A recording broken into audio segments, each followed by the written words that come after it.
Today we are going to be looking at human sacrifice throughout history. Human sacrifice has been practiced by numerous societies throughout human history. It is generally defined as killing one or more humans via a ritual.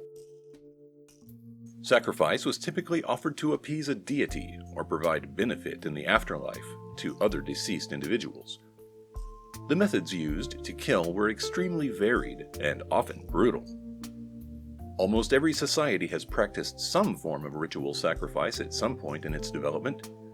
It is very often found in cultures right before they become a civilization with agriculture and social stratification. As we will discuss in more detail, it is possible that human sacrifice was a necessary precursor to modern civilization. Even more disturbingly, it may still have a role in the modern world. We will start by examining a list of cultures that practiced human sacrifice. The list is not exhaustive, but it does provide enough detail to reach an informed conclusion. Some of the rituals, when examined, can be quite disturbing. Egypt appears to have abandoned any practices related to human sacrifice by about 2800 BC. However, there may be evidence of it during the early dynastic period. During that time, when a king died, he would be followed into the afterlife by servants and high-ranking government officials. The intent was that they would continue to serve the king in the afterlife. Skeletons found in Abydos, where one such event likely occurred, showed no obvious signs of trauma. This has led to speculation that sacrifice was a voluntary act and may have been carried out in a drug-induced state. In this example of human sacrifice, the ritual does not seem to have been performed for a deity, but rather to accommodate the needs of a high-ranking official. Cultures in Mesopotamia usually sacrificed individuals for the purpose of joining a recently deceased ruler. Courtiers, guards, musicians, handmaidens, and grooms were originally thought to have committed suicide by taking poison. However, archaeological evidence has changed these earlier opinions. An examination of skulls from the city of Ur, which is located in modern-day Iraq, showed that the process was probably much more violent than previously assumed. The skulls which were examined showed that death likely occurred by having a sharp instrument driven into their heads. The Phoenicians and Carthaginians were notorious in the ancient world for sacrificing infants to their gods. Most accounts of this come from Greek and Roman sources.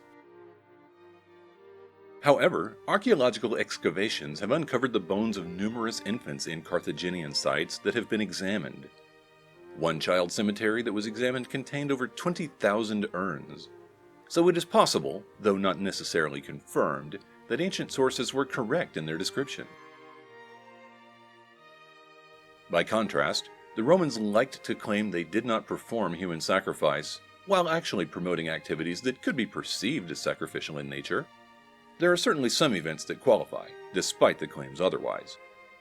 For instance, after the Roman defeat at Cannae, 2 Gauls and 2 Greeks were buried alive as a plea to the gods to save Rome from destruction. The process was repeated in 113 BC prior to an invasion of Gaul as well. Vestal virgins who were found to have violated their vows would be buried alive. Hermaphrodite children would usually be drowned. The Romans claimed this wasn't sacrifice, but rather a response to exceptional circumstances. By many standards, the gladiatorial games would be considered an act of human sacrifice as well, although the Romans considered it sport and would not have agreed with that assertion. Depending on how you define these concepts, the Romans might qualify as the ancient world's greatest hypocrite. Roman historical sources, in addition to giving us information about sacrificial rituals of the Phoenicians, also provided details about the Celts. Celtic Druids, according to Julius Caesar, often performed human sacrifice. For a Gaul with high social standing, his slaves and any other dependents would be killed. The victims would be set on fire along with the body of the deceased. The ruler Boudicca, during a revolt against the Romans, supposedly sacrificed many of the defeated Roman soldiers by impaling them, while also performing rituals related to sacrifice in the name of her deities. The Celts differed from other cultures in one aspect, however. They would sometimes kill a person and use the death throes for the purposes of fortune-telling. Diodorus Siculus said the Gauls kill a man by a knife stab in the region above the midriff, and after his fall, they foretell the future by the convulsions of his limbs and the pouring of his blood. It is not clear precisely how the convulsions were converted to predictions, though. Ancient Chinese are reported to have made sacrifices to the river god Hebo by drowning both men and women. Slaves were often buried alive as part of the funeral service when their owners died, presumably to serve their master in the afterlife. The amount of people that could be required to die during a funeral service was not insignificant at times. According to Han Dynasty historian Sima Qian, Duke Wu had 66 people buried with him in 678 BC. Duke Mu had 177 people buried with him in 621 BC. In ancient China, and in many other places, proximity to the ruling class was certainly hazardous. West Africa employed ritualistic sacrifice until the 19th century. As with many other societies, slaves were usually killed when a ruler died. A statement was provided by Rudolf Rummel in the 20th century concerning this practice. Just consider the grand custom in Dahomey. When a ruler died, hundreds, sometimes even thousands, of prisoners would be slain. In one of these ceremonies in 1727, as many as 4,000 were reported killed. In addition, Dahomey had an annual custom during which 500 prisoners were sacrificed. The amount of people sacrificed seems quite excessive when compared to other civilizations.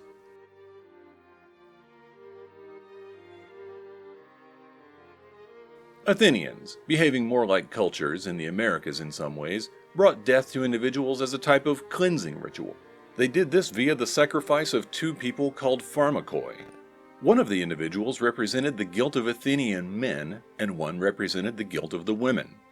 Some sources indicate that the two were often beaten and stoned, but not always killed. Of course, the individuals used for this ritual were often from the lower classes. Incidents of sacrifice in Northern Europe were most common in Denmark, Germany, and Holland. Most of the victims that have been found were disposed of by being tossed into peat bogs. The victims that have been found were killed in many ways: strangulation, bludgeoned on the head, and slit throats. The earliest instance found was that of two girls near Copenhagen. They were killed around 3500 BC. One was 16 and one was about 18. The older girl still had a cord tied about her neck, which was presumably used to strangle her to death.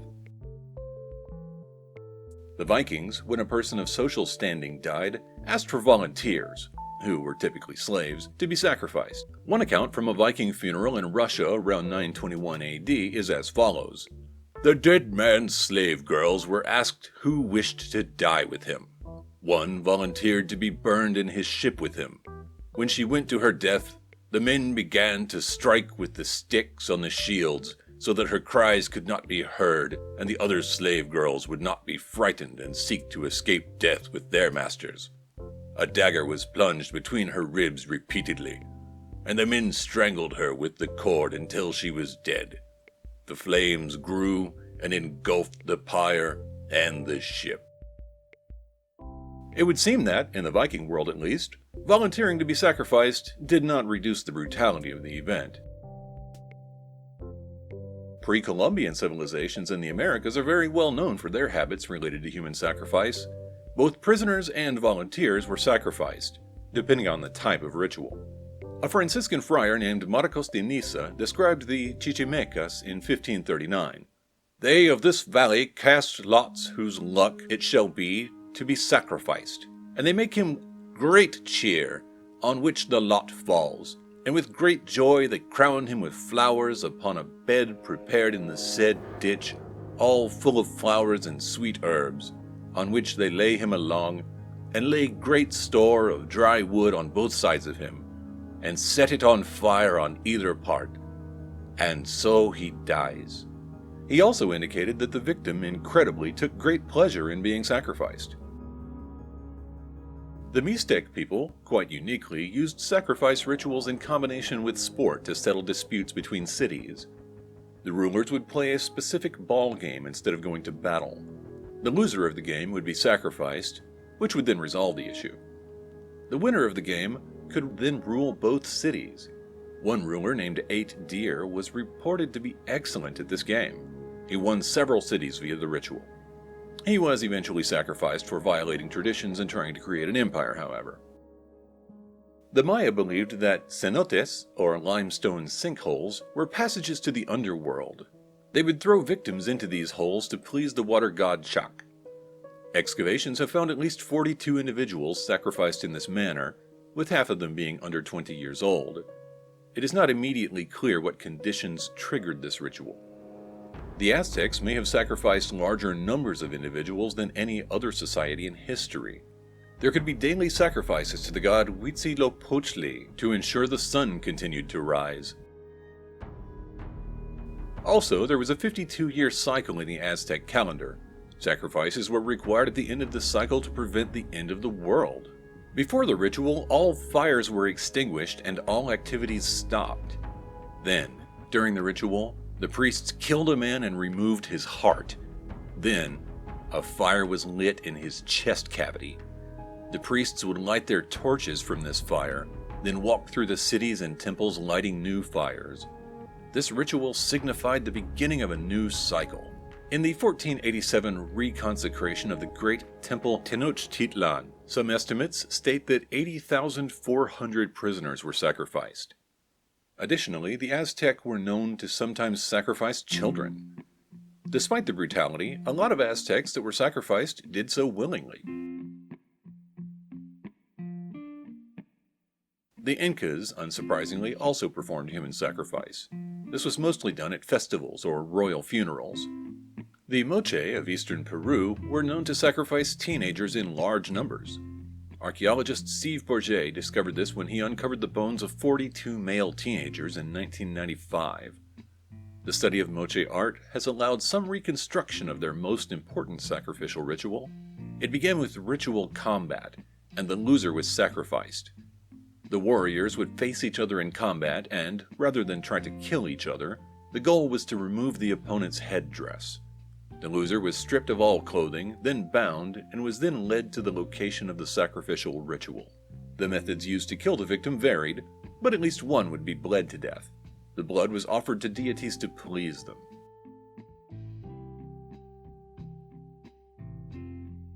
North American cultures also practiced ritual sacrifice. The Mississippian culture lived in what is now the southeastern United States. A burial mound examined near St. Louis, Missouri, has pits filled with mass burials. These are thought to have been sacrificed for the sake of a deceased individual of high standing, much like other cultures we have examined. One of the pit burials had the remains of 53 women who had been strangled and arranged into layers. Another pit had 39 men, women, and children who all died violent deaths and were thrown into the pits without any obvious care to how they were arranged. Several of the bodies found appeared to have not been fully dead when buried, and showed signs of trying to dig their way to the surface with their hands. The Natchez were the last remaining Mississippian culture. The war chief Tattooed Serpent died, and numerous individuals connected to him were killed as part of the ritual. Among those who volunteered were 2 of his wives, 1 of his sisters, his first warrior, his doctor, his head servant and the servant's wife, his nurse, and a craftsman of war clubs. Additionally, several old women and infants became part of the sacrifice. After the funeral procession, the victims, with their faces printed red, were drugged with large doses of nicotine, then strangled. Although it would be comforting to believe that human sacrifice is a thing of the past, there are still several modern instances of the practice. It is typically illegal in most modern countries today, but that doesn't always prevent the practice. Between 1989 and 1993, in the Brazilian city of Altamira, several children were victimized. They were raped, their genitalia was mutilated for presumably ritual purposes, and then the victims were stabbed to death. It is believed the sex organs of these victims may have been used for black magic rituals. Investigative journalist Patrick Tierney published a book in 1989 that documents a modern case of sacrifice in Chile. This happened after a tsunami and earthquake which occurred in 1960. The 5-year-old victim had his arms and legs removed by 2 men, one of whom was his grandfather. His body was then stuck upright in the sand, much like one might do with a stick. The waves eventually carried the body out into the Pacific Ocean. Rituals related to human sacrifice were clearly commonplace throughout much of human history. Only in the past few hundred years has the practice become taboo in Europe and much of Asia. In the Americas, it was still accepted as recently as 300 years ago. In the context of human history, those of us who find the practice abhorrent are a minority. It is both fascinating and terrifying that almost every culture practiced human sacrifice at some point in its development, and that almost all of them used similar reasons. In some cultures, victims of these rituals considered it an honor and were happy to volunteer.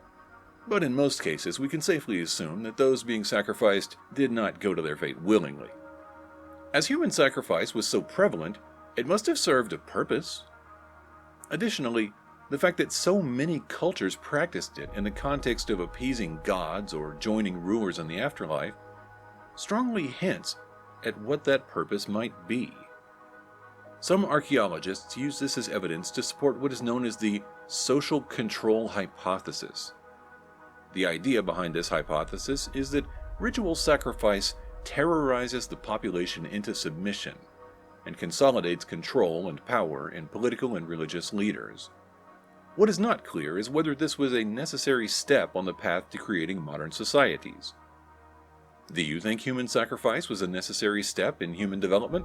Please let us know in the comments. Thank you for watching Bad Things in History.